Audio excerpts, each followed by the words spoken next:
join the Yeah, chat? I typically remove those just because they occasionally they'll send out an email to everyone on the invite list, and I'm not trying to spam people like that. Right. Uh, Thank you very much. I was just reading the chat. Looks like we got some people introducing themselves. Go ahead and continue to drop your name in there. Let me get my presentation up here and going and share my screen, and we can start moving through our agenda today. Let's see. Okay, this is meeting number 9, which seems almost impossible, but true. Um, we are looking at, we're doing some welcome and introductions now. Continue to drop that in the chat. We're going to spend a little time just sort of a brief overview of what we talked about last week, and then we're going to get some updates on our fire and EMS. I still have the hardest time saying this. Fire slash EMS AI course updates.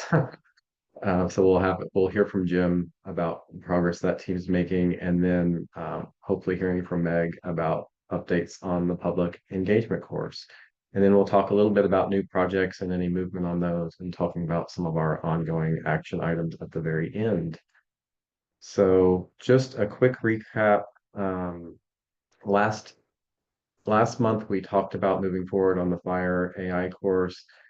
Jim and Chelsea have been working diligently in the background on building that class out, and some quizzes have, started to be developed to support the course content there. So we'll get an update on Jim on the next slide for that.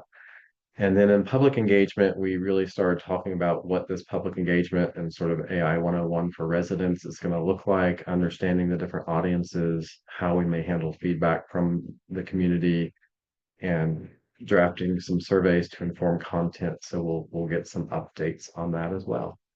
Um, so I'm going to move us into the fire EM, EMS course. And Jim, I wanted to open the floor to you to kick us off here and talk about things that have been going on with you and Chelsea. And then Albert and I had a chance to meet with the public sector network team, and we can talk a little bit about that as well.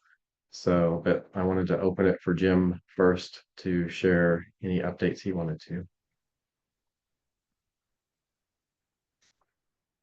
Thanks, Rich. My connection looks pretty bad today. I'm getting pretty sketchy. In fact, I don't think my video is coming through right now.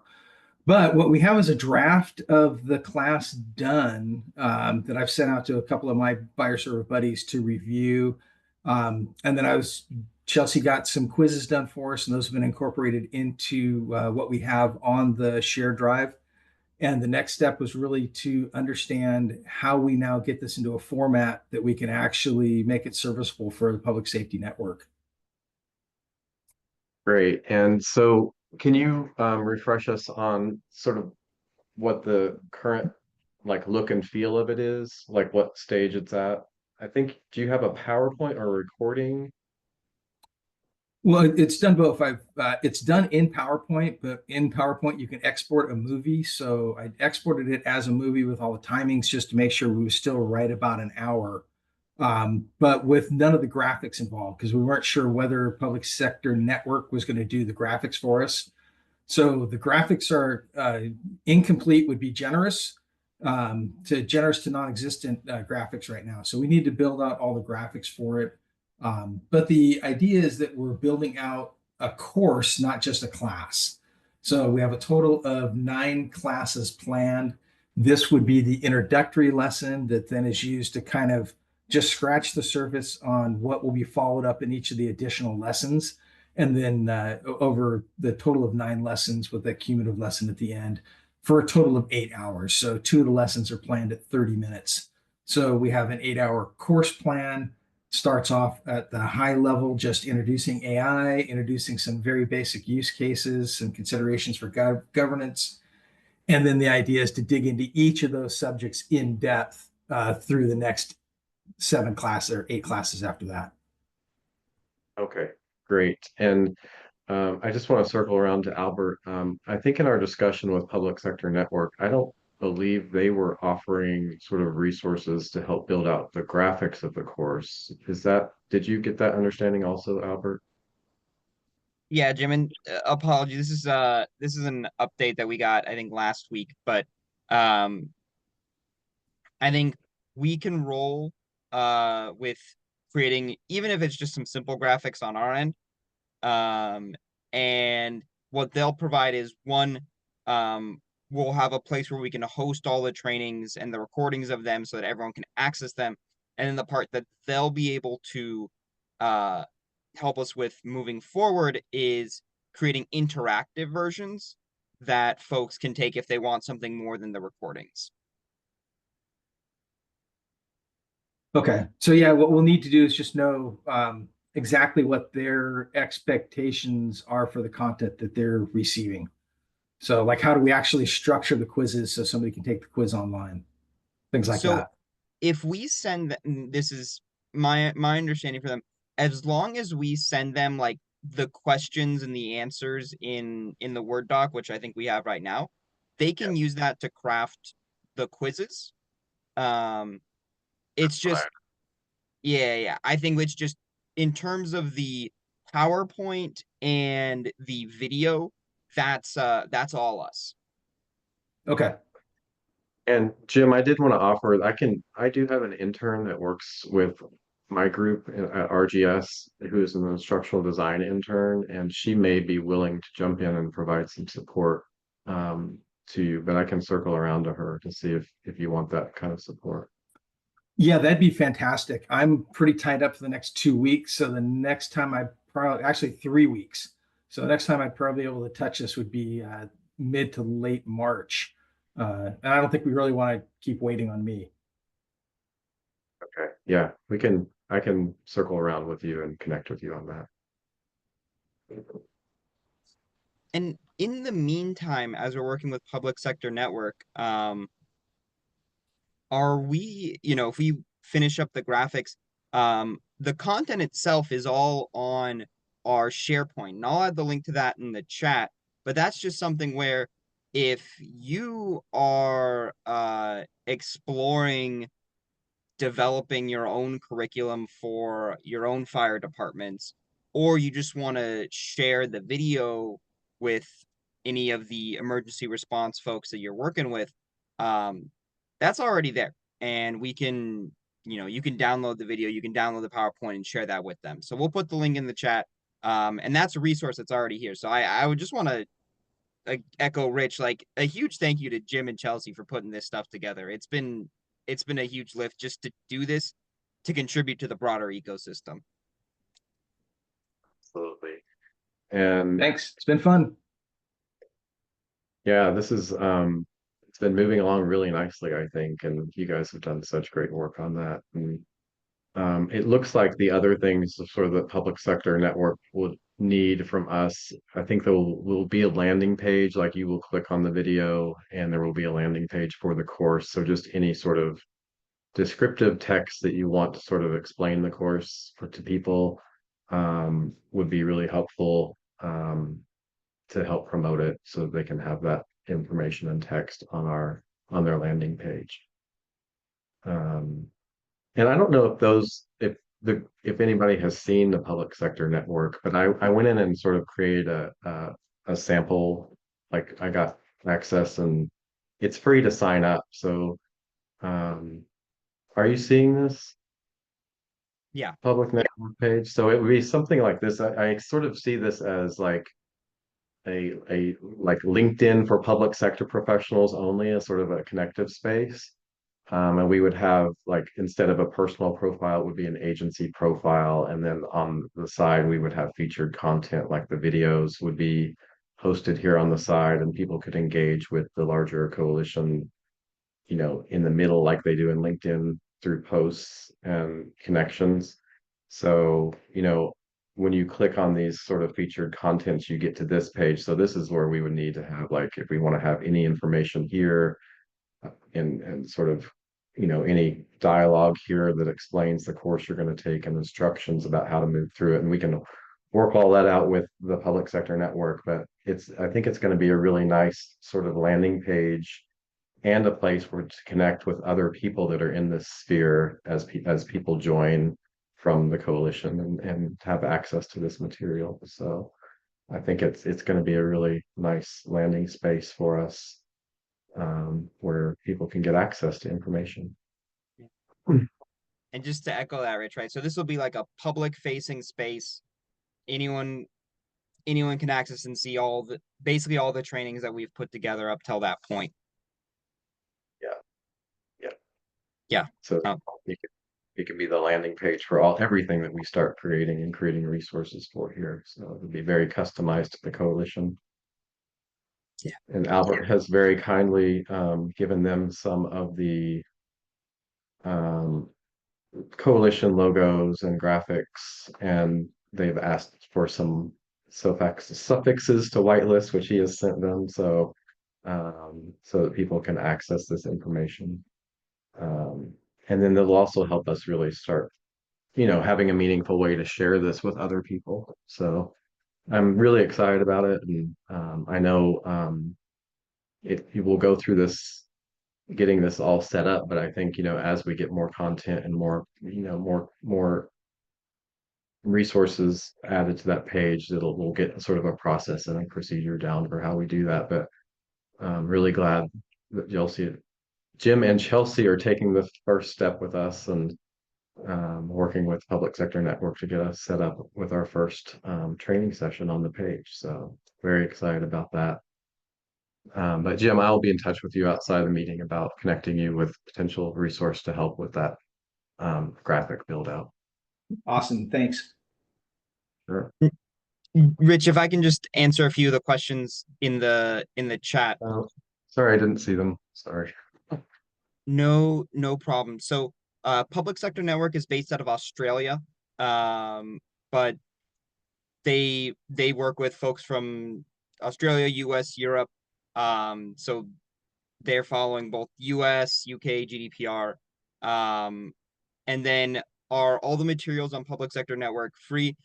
All of the stuff that we're putting on there is going to be free and accessible. They're kind of like LinkedIn. Rich made a good comparison of LinkedIn in that there is like free content, and then people can make paid content if they want. One of the things that we have talked Public Sector Network is in order to have like one of those interactive learning management systems, there is a cost on their end, and then we would have to charge, it's like, $5 or $7 for folks to do an interactive version of the trainings. But all that to say is that all of our trainings, we're going to have the recording versions there just up available for free. And then if someone wants to, if you want to use it for your staff on an interactive version, and you want to pay for that, that's great. But that is just an option. That is just an option. And then in terms of who can access this, I believe anyone with a .gov email address can just create an account on Public Sector Network, no problem. And then what we have done is I've taken all of the domains that are connected to our civil society partners and our government people that are not a .gov domain. So we haven't given out your emails, but just the domain so that they can whitelist them. So, you're at california.com or something like that. So that way people, if you go on and you want to log in, I don't know if they've whitelisted them just yet, but you should be able to create an account in the near future.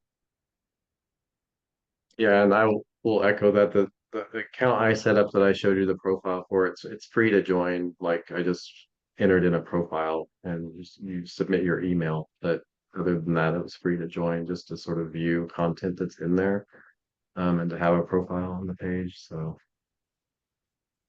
I see John has signed up. So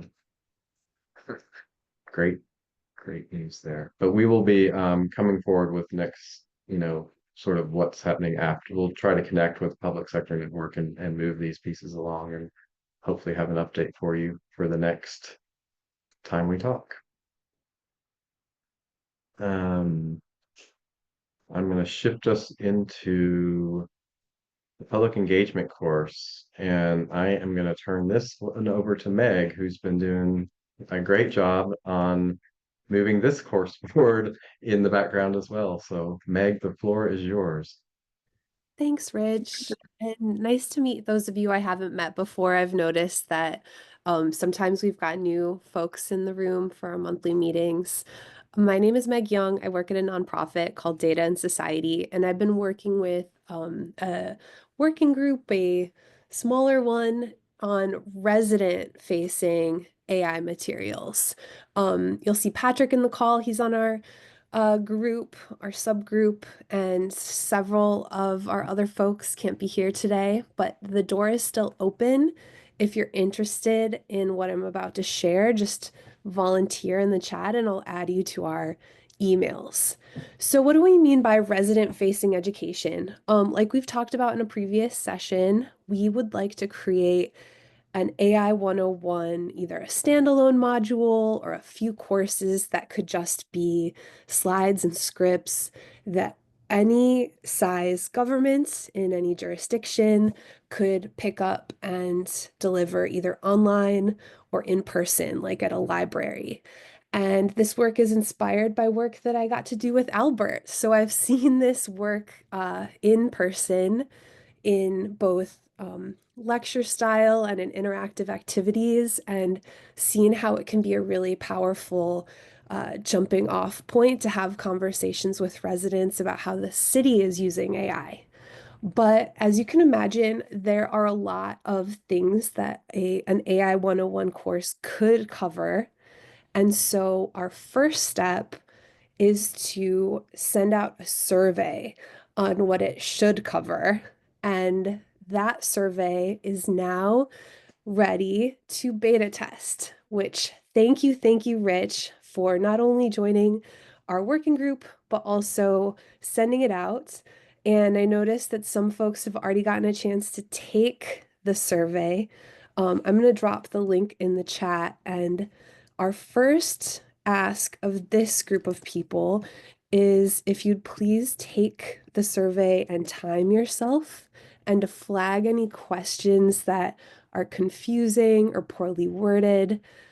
This is the beta test period for the survey, and once we feel good about it, our second request is that we could please all work together, the 30 people on this call, in posting it to our, internal organization channels to reach city or state, etc., government employees.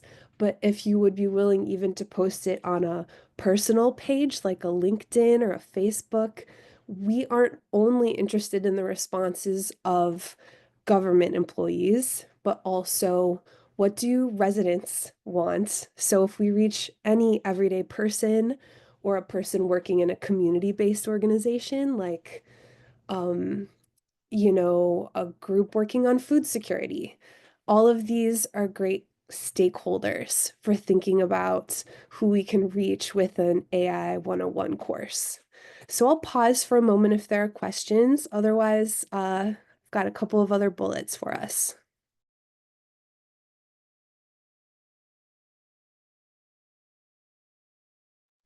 Okay, no, Meg, go ahead. just a quick thing. I see you sent that forms link in the chat. Is that seems different from the Google Docs form I see here? Are are they the same thing? Maybe it's just a shortened link version. Let's check these links. What do you see when you click what I put in the chat? I see exactly that. So you're good. Oh, cool. Great. So we do have a live Google Doc where you can noodle with us on our live active working document, but this is the public facing version of the survey, and we are imminently about to deploy it more widely. Things are looking good on timing too, so I might go so far as to say that we can skip the timer. We just wanted to make sure that it wasn't unduly burdensome for people to fill out. Meg, really quickly, what's been the Yeah, consensus on time it takes? it looks like if you're just normally clicking through, it's about four-ish minutes. But if you're a really thoughtful short answer generator, then you could even get up to about 9 minutes, which is exciting because it means there's a lot of richness in the data. And rather than thinking of this as a survey, like a classical survey of trying to understand what government employees think, instead we're taking a design research approach where we want to understand what our users need, in case that helps. And I already see some volunteers in the chat, so thanks for the DMs to me to join our working group. There's a lot of work ahead of us. The remaining updates that I have for you are just Really quickly, Meg, yeah, go ahead.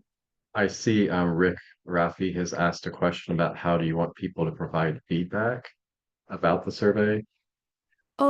So I believe we have time on this call if anyone has live feedback they'd like to share. And I'm also going to put my email in the chat for channeling privately some feedback there. And in case you're, running around on a bus right now and you can't take a note from the chat, my email is also attached to the survey link, which Rich circulated in your email. So it's findable. Thanks, good question. So the kinds of feedback that we're looking for are, for example, like a gut check. There are more than 20 of you here who would be potential users of material that we would generate. And so one question we have is, does this make sense? You have so many things that you're doing. Are you interested in having resident-facing AI 101 materials, and would there be appetite in your agency, for example, to host a session like this? And no wrong answers. We can hear critical feedback, so I'll just pause there and see if anyone wants to share feedback.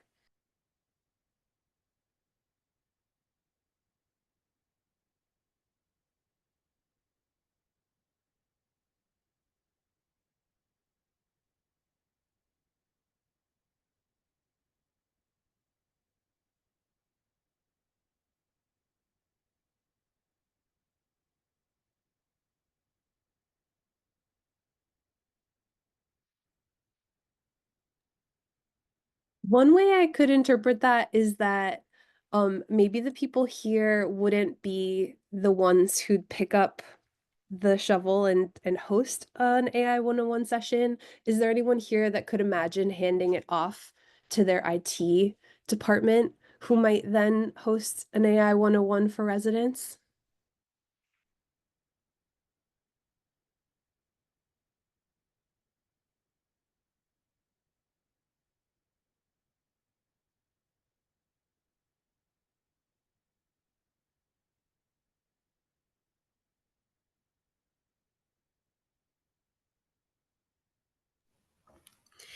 Meg, this is Lan.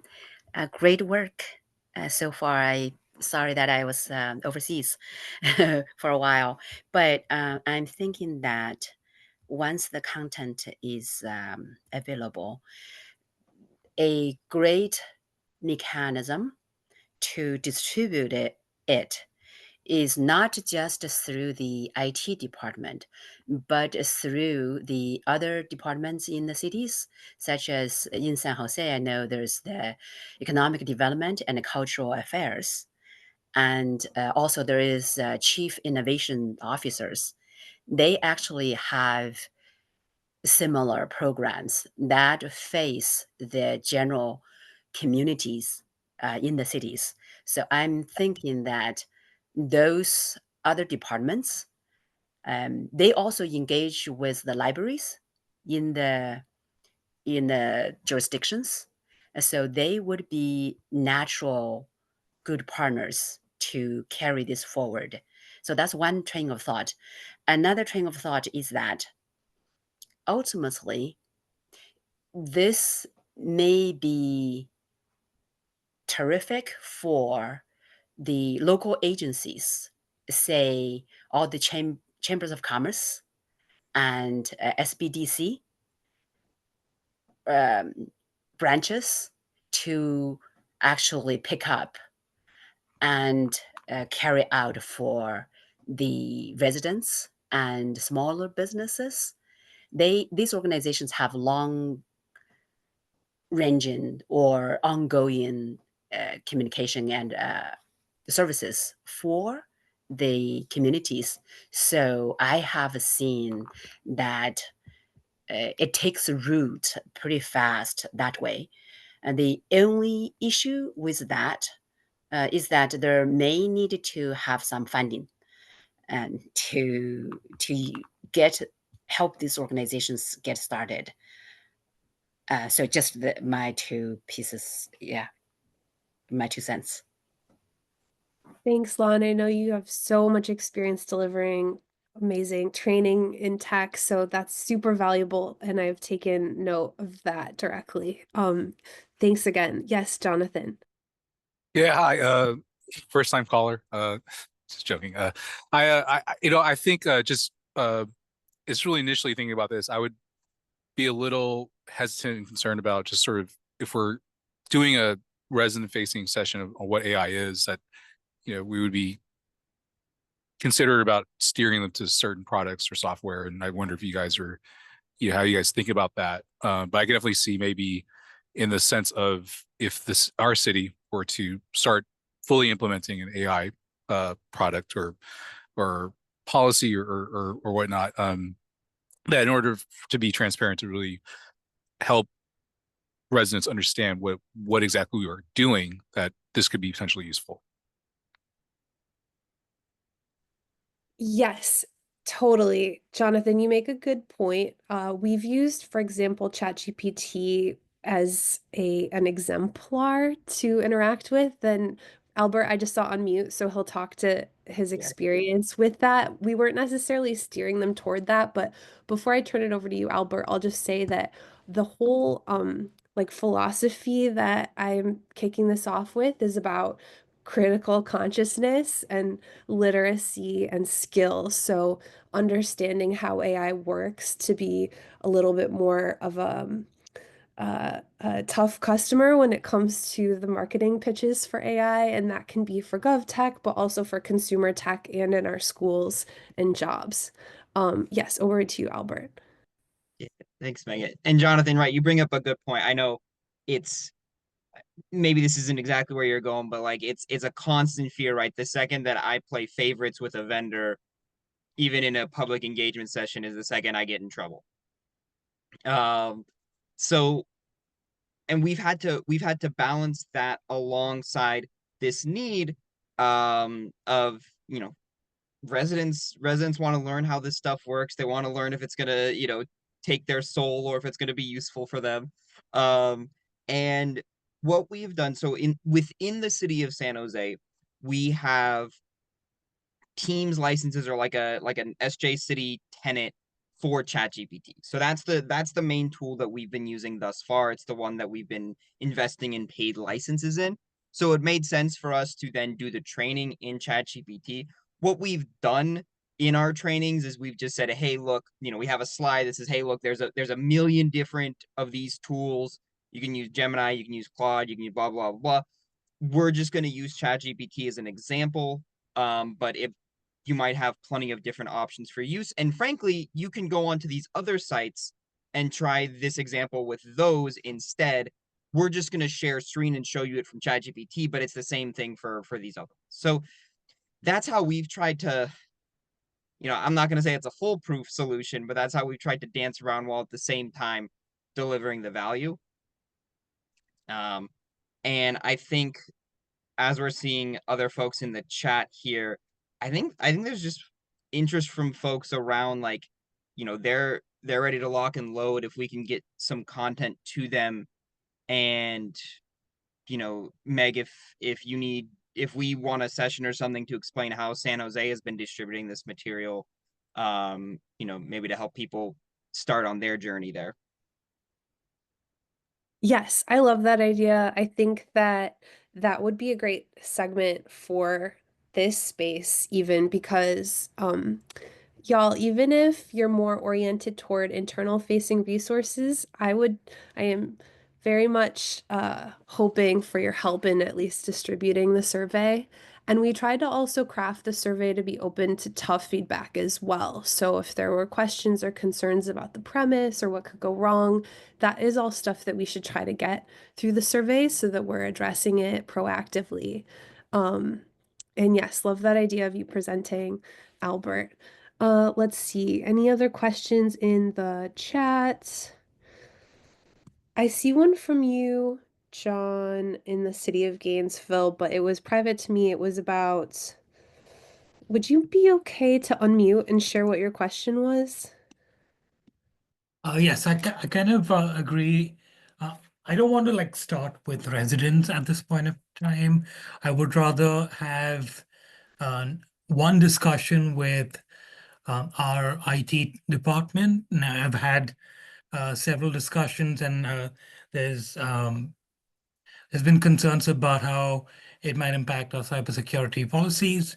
So I think there's an opportunity for that, and then I think there's another opportunity for classes with leadership. So I would roll out, internally first, and eventually get to the residents. Such a good point, John. Oh, please, who is gonna chime in? I just wanted to say that as we were working through it, folks such as Rich have pointed out that there could be a heavy intersection between designing for a general public and designing for example, like frontline internal city staff, depending on the nature of their job. So I hope that we could create some value and also learn from those who are already working on internal city trainings. For example, I see some folks from UT Austin here. They have been asked by the city of Austin to create internal AI trainings, so we'll have to ask them to share here in a bit. But you're right. Hopefully, we can just get these resources ready, and then when a city wants to, or a other state government, Patrick talks about how it could be any number of organizations. Yeah, then they could pick it up and run with it much more down the line. Yes, Jimmy. Good morning. So I'm the IT manager with the city of East Palo Alto, and I'm relatively new to this whole AI consortium. So my only issue is that we are still trying to work out the policy details for responsible AI as an organization first. And then once we figured that all out, then we'll probably start extending it externally. Because I know, like, for instance, our communications team would probably be the best one to do the external interaction with the public, so to speak. Me as IT, I support the back end. But that's at least just my thoughts in this process. I'm still wrapping my head around a bunch of different things, but as an organization, we're trying to figure out how we are going to responsibly use AI. So I just wanted to mention that. Jimmy, I really appreciate you sharing that. And I think based on what both Christopher is saying and what you're saying, that most people feel that way.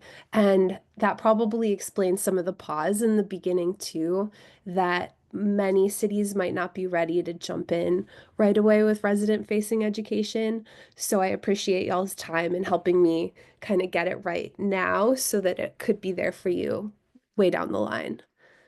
Cool. I think there might still be, oh, thanks, John. Think that's probably good, but preview to bookmark a moment of time to please share the survey around once we've beta tested it and it's ready. I don't think I'll take Yeah. any more of your time, Rich. Meg, really quickly, I saw Christopher's comment about how you're handling different audiences in the survey. You might want to just mention that to him. So Such a good point. So, Christopher, we were originally going to have 3 surveys, one for the general public, one for internal employees, and one for like community-based organizations. But Rich had the idea that we could put them all on one link and then use survey logic to help route folks to the right version of the survey.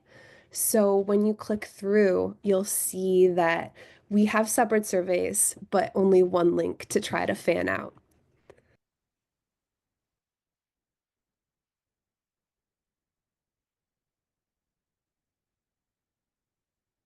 Great. Thanks, Meg. Any last comments on this before we move on? Great discussion. I'm glad to hear that, people are looking into the survey and also have a lot of thoughts about how we sort of intentionally roll this out and address various issues across various agencies. I know all agencies are different and sort of where they're at with AI and how they want to engage with their residents. But this is all really great feedback, I think, for Meg and her team. So um So I just wanted to follow up on a couple of other projects we have brewing, and we talked a little bit about the Bloomberg Associates one that Albert and I are sort of circling around right now, and that's helping present AI and issues around cybersecurity to a group of CISOs and giving them some brainstorming space to sort of, mull about how this is impacting their roles and their agencies. And that we just wanted to follow up on is just still in process. We're coordinating a time and hoping to meet with them in the next week or so. And so should have some more information on that. And I wanted to give a call out to, oh, Albert, did you have anything else to say on that one before I moved on? No, nothing on that one. Okay, great. And then I wanted to give a shout out to Nicole, who's on the call from Prism, who has connected us with an agency in her group called PERMA. Thanks so much, Nicole.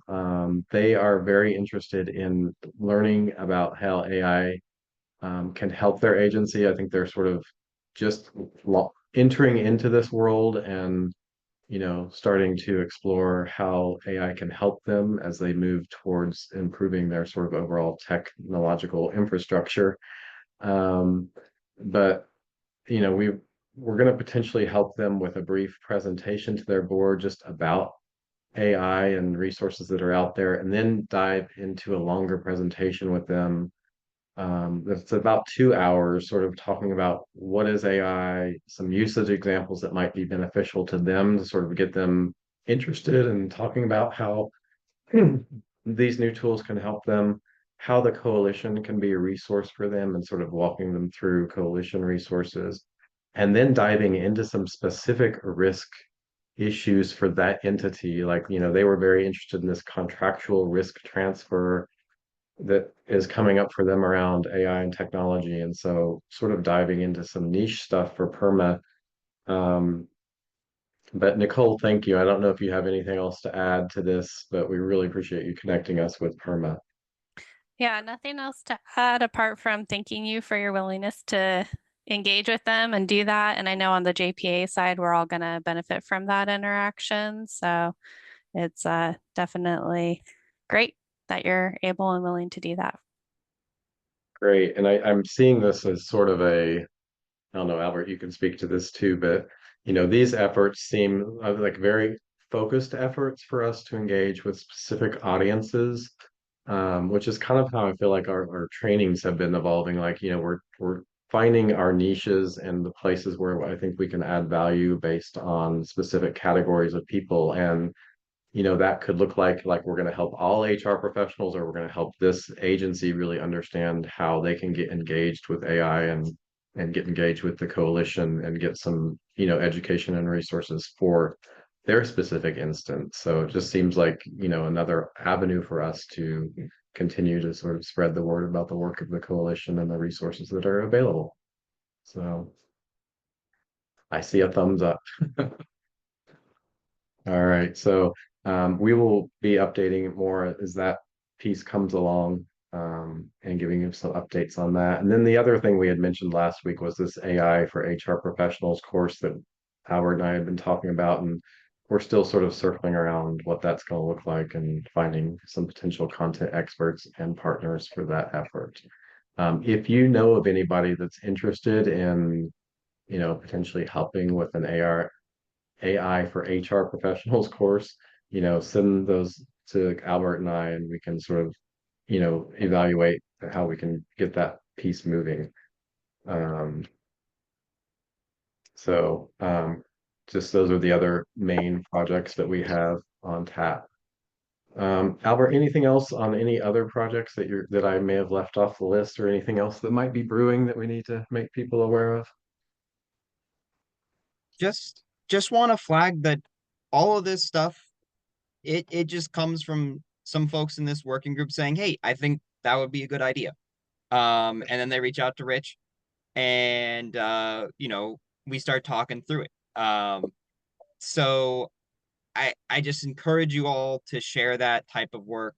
Or if there's something, the best examples of this are you find in your agency that you're about to embark on trying to do a thing. So, I know for us in San Jose, it was like, how do we do AI training for our staff? And you bring it to a committee like this or a working group like this, and then you get some help from other agencies. All of a sudden, you've got a team of people that can give you some feedback, do some work on it, and now all of a sudden you can share that with the group. And I think that's really the magic here. And I encourage you, if you find that you're tasked or something gets thrown on your desk where you're like, great, now I got to teach XYZ people about AI, and maybe you're looking for a good place to start, like, I can't think of a better spot. With Great. and I just on that note, if it's okay, I want to just highlight what Aza mentioned in the chat from City of Austin. I don't know if you wanted to bring up any of the work that you're doing on this stuff, but I thought it was just an interesting comment you brought up. Thank you. So for us, we are still in the searching phase. We're still getting information from what the internal employees are looking for before we actually put together the curriculum material. So it's very needs-based.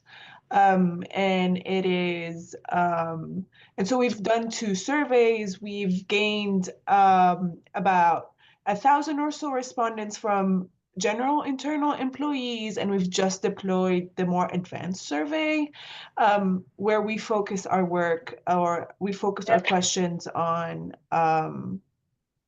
advanced employees that are in IT departments or who work with a lot of the open data portals at the City of Austin, whose work is literally data processing and data analysis, or who have to deal with a lot of data. And so their needs will be much more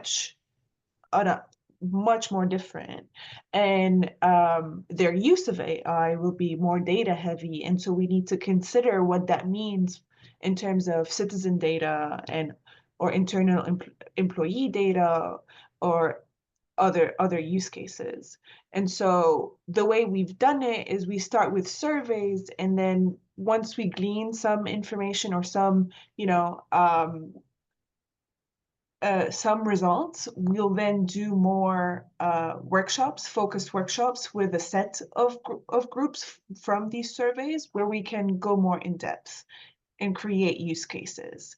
And then from there, we can actually create the curriculum materials. It takes a bit more time, but I think that is good on the long run and can definitely be more replicated later on. So that's what we've been doing. That's really fascinating. If there's any way to be able to share even some of the results, or maybe even just share with the group verbally some of the results around what you learned from that, because as you're thinking about what those trainings are and what those needs are, that's the largest data set I've heard of public sector professionals, and what kind of data or what kind of information they want to know about AI. So it sounds really exciting, and I'd love to learn more as you develop that. Oh, definitely. We're happy to share preliminary results once we get them, since we're still, in the sampling process, but we're happy to share, and we're happy to get your feedback on it too.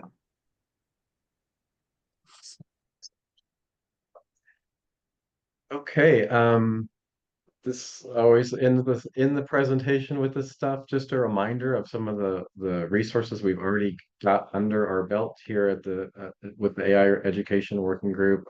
There are some potential decks and training materials that are in the AI education that people have shared. And if you have any materials that you've built out, feel free to share those to us. And we can put those in the folder as well as a resource point. You know, a lot of times, as Albert mentioned, when we're sort of thinking about what we want to do at our agencies, it's always nice if somebody else has already done something that we can use as a working draft and adjust to our agency. So those resources are in the education folder. Also, the AI education landscape, which is the great data set or database that Dr. Giselle Waters, who's on the call here from AI Procurement Labs, has put together, is a great sort of repository of trainings for local government employees, and also a space to add comments for trainings on that list that you've attended. So want to make sure that's a continued resource that people can access, and that's in the AI education folder as well.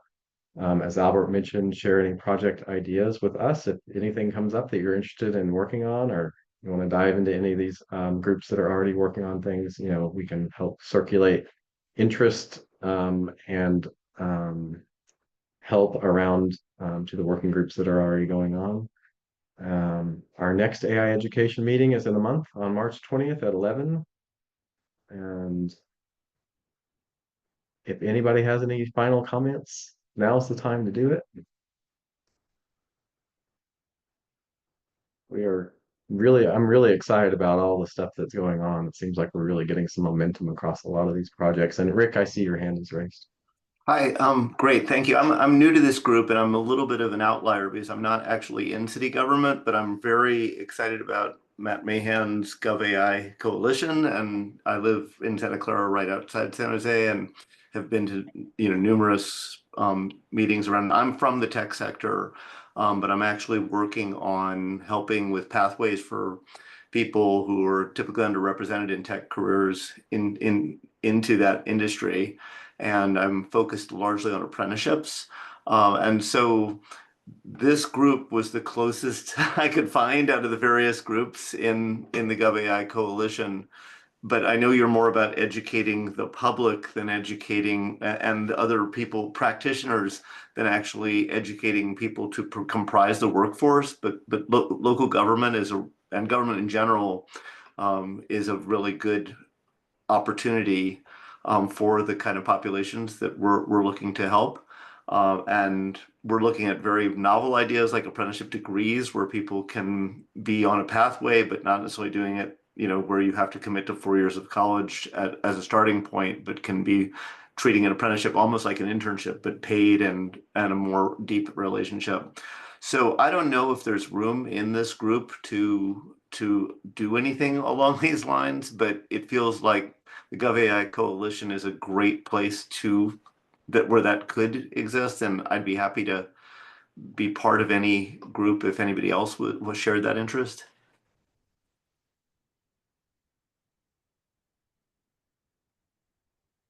I'm just waiting for others to jump in, Rick, but that sounds really exciting. And what we could do, I already see Lon is going off mute here too. This to me feels like something where, and if I'm mischaracterizing it, let me know. But it's like if we have the public engagement and we have the workforce engagement or this, internal government engagement, this is how can we help our workforce development programs. Like I think in San Jose we have like Work to Future, right? Or these other types of programs where it's like a quasi public-private nonprofit partnership where we're working on building out and growing our workforce in general. And I know that we've done a few things with the Small Business Administration right here in downtown. And it's like, could we put together some material so that government agencies and nonprofits alike could actually share that with your business professionals to just even learn how to just start using this stuff on their day-to-day. Yeah, I think it's learning and also just identifying the skill sets that the people who you're hiring to build out these systems, what that looks like, because people are eager to, AI is kind of a greenfield opportunity, but I think a lot of the hiring in corporations is going to happen more from incumbent worker reskilling, and that might even happen in city government, but it also, building out that workforce in conjunction with, community colleges and local universities and such is good. I'm glad to see a few people saying that they're interested. And Albert, I'll since you seem to be a coordinator, maybe I'll just drop you an email or connect in LinkedIn and just see if you have some guidance on how best form something like this. Yeah. So Rich serves as our lead coordinator here, and I just kind of jump around from stuff to stuff. But yeah, drop me a line. I'll connect us with Rich, and we can get something moving there. It probably will take some time, but we can get something together. Sweet. Okay. And Rich, if he just volunteered you, are you okay with that? I am quite all right with that. And Okay. one thing I wanted to mention too is in the course of this meeting, over several meetings, we've had people talk about how we might engage with people to help us create content, whether that's college students or other sort of resources. And that might be something we explore also, like if there's space for people to help us with the projects that we're building out. So That's it might be idea. to connect. So Perfect. Thank you, guys. This is Lan. Albert mentioned that indeed I have my nonprofit has done some work along this line. Rick, since I'm located in the city of San Jose, so I'm familiar with the landscape of the apprenticeship programs in California. So there is funding available there to help organizations accept apprentices, etc. So yeah, we can touch base on that. But on the organization, especially public sector side, also, I think you have a point in that the hiring could potentially broaden up to be inclusive of the non-traditionally educated college degree graduates, to include apprentices, etc. Yeah, I mean, there are mandates at least the federal level of having a certain number of apprentices. I don't know if that'll stay in place, but I imagine it will, even with Trump, because there's a general appreciation of apprenticeships, and so that's happening on contracting arrangements and hires. So there's a real good incentive. I didn't mean to interrupt you there, but yeah. Yeah. Oh, good points. I know City of San Jose, for example, San Jose Works and Future, Work to Future, as Albert mentioned. I've worked with both of them, and we've also, my focus so far has been on cybersecurity and software programming, and now with AI being part of it. So the eastern side schools in City of San Jose, underprivileged school district. So they have been sending students to us, and now some of them are recommending their siblings back to our program. So long story short, it's developing and growing. So we can definitely welcome to explore and join hands to strengthen this side of the effort, because without it, basically the digital divide is going to get even worse by AI for the underprivileged populations. Perfect. Okay, Lan and I are gonna be friends, and we'll figure it out, and we'll bring Rich into it to help us coordinate it in a way that works for everybody else. great. Sounds very exciting. And Rich, I just wanted to flag in these last couple minutes for next steps. It sounds like Aza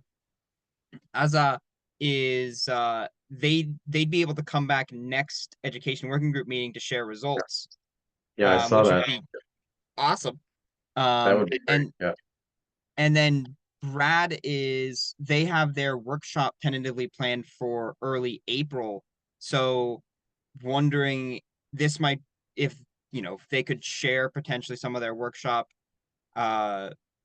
Rich, we should probably think about what the agenda is and how much we can fit. But if there's a world where we could have the results share, and then maybe Brad give some feedback to Brad on what they're putting together on the workshop, that might be useful for our next Yeah. meeting. Yeah, can definitely get that on the next agenda. Brad, Yeah. I saw you unmuted if you want to share. Oh yeah, no, that would, yeah, I think be very helpful, especially given, we're drawing on existing GovAI resources, of course, and other resources, and incorporating the feedback that Ozza already mentioned related to surveys. And so as we sort of bring everything together, it'd be great to hear what everyone in this working group thinks. So Yeah, thanks for the chance. great test space. All right, I will get that on the next agenda. Jim? Yeah, I just wanted to throw out for those folks that are working on some new curriculum, what we've done with this fire service AI class, more than half of it is generic information. And then half of it dives into just use cases that are specific to the fire service. But it may be, again, I'm all about not reinventing the wheel. There may be some base content there that you guys can build off of. And then plus, it's a shameless plug for please take a look at it and give us your feedback. Absolutely, yeah. And I think Ozza said she's already downloaded them, so we're good to go. We also don't want to reinvent the wheel, and there's so much great resources, and just glad to finally be attending these meetings. That's why we're here, right? Yeah, we're looking forward to that next meeting for sure. Okay, well, thank you so much, everybody. Great to hear all these great ideas and cross-pollinating of ideas across lots of different things that we've got moving here in the education group. So thank you so much for bringing your energy and enthusiasm for this to this meeting, and looking forward to catching up next month. Thanks, Rich. Take care, everyone. Bye-bye.